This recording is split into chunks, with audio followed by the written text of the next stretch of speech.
yang menjadi tantangan terbesar itu adalah kesadaran kita semua untuk selalu berubah. Dan kita bisa melihat bahwa tantangan ke depan menjadi jauh lebih berat, termasuk juga problem-problem ekonomi yang timbul akibat pandemi COVID-19. Itu kan juga menimpa semua sektor bisnis, juga kegiatan masyarakat. Dan karena itu, mau tidak mau Suara Surabaya Media, terutama kita yang berada di dalam ini, harus betul-betul memahami konteks yang terjadi di masyarakat dan kemudian perubahan-perubahan apa yang harus kita lakukan. Dan ini bukan cuma sekedar perubahan yang evolutif, tetapi yang harus kita pikirkan dan kita siapkan adalah kita berubah secara revolusioner. Kenapa? Karena teknologi, terutama dari sektor teknologi komunikasi, itu sudah berkembang sedemikian rupa. Dan mau tidak mau, ini akan mempengaruhi juga kepada sektor kegiatan dan bisnis Suara Surabaya Media.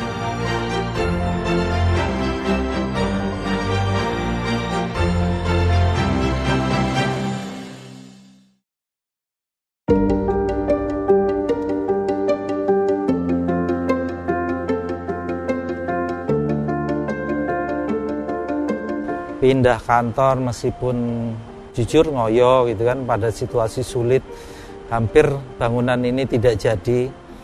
Tapi dengan rekayasa desain, bahan, anggaran, awalnya sangat sophisticated, karena anggarannya memang udah disiapkan, tapi karena situasi pandemi, ekonomi, bisnis, kita juga mesti hati-hati gitu kan. Banyak upaya, karena kita bermimpi bukan sekedar pindah untuk gaya-gayaan, bukan untuk berpikir cuman keren gitu ya. Kita pengen pindah, pengen mengaktifasi kantor baru. Ini adalah bagian dari mimpi Suara Surabaya, bagian dari DNA-nya tadi. Mengembangkan layanan, mengembangkan pengaruh media di publik, mencari inovasi solusi buat masyarakat. Kita berpikirnya dengan pindah kantor, kita bisa melakukan banyak hal yang dulunya kita tidak bisa lakukan. Ya, dulu Wonogiri besar, hampir 37 tahun kita ada di sana dan punya peran besar untuk dalam pengembangan Suara Surabaya. Tapi ketika kita pindah ke sini, kita punya mimpi yang berlipat karena akses yang lebih mudah. Semua stakeholder, narasumber atau mitra kerja kita gampang kita temuin. Kita berharap sehingga ke depannya kita punya banyak inovasi bersama dengan stakeholder kita untuk menciptakan kegiatan, menciptakan solusi yang baik ke depannya dari kantor baru kita. Karena desainnya memang desain sangat kolaboratif, kita bisa laksanakan banyak hal di sini bersama-sama dengan masyarakat yang dulunya kita nggak sempat berpikir karena kita nggak punya aset lokasi kantor baru yang strategis.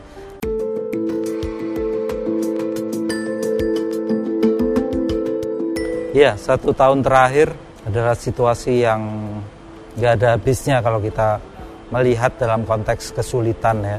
Tapi yang merasakan sulit bukan hanya kita, seluruh dunia gitu. Bangsa kita juga lumayan gitu ya. Akibat pandemi COVID-19 ini merubah semua tatanan ekonomi, sosial, budaya dan lain-lain.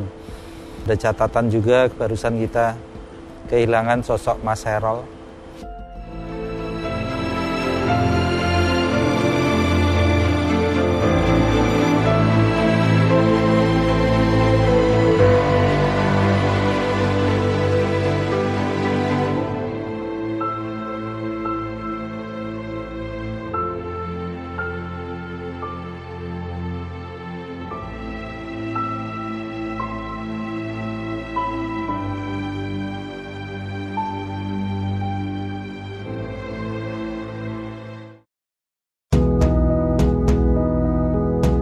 Di tahun 38 Suara Surabaya punya banyak PR karena memang kesulitan pandemi dan lain-lain juga masih ada di sekitar kita masalah ini.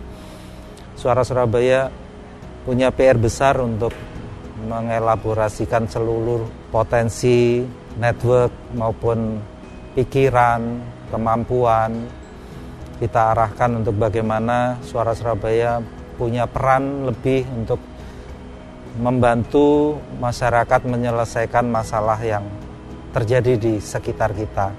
Di usia 38, Suara Surabaya juga bersyukur telah hadir, bersyukur dan berterima kasih ke semua kawan-kawan pendengar, kawan-kawan netter yang mendukung, yang mempercayakan referensi, informasi maupun banyak hal, mengajak kita untuk terlibat dalam banyak kegiatan, mempercayakan Suara Surabaya sebagai mitra, sebagai media yang dipercaya. Ini berkah yang luar biasa di tahun 38. Semoga kedepannya kita tetap mendapatkan kepercayaan itu dan dipercayai untuk berkolaborasi, mengembangkan solusi-solusi bersama dengan masyarakat kedepannya.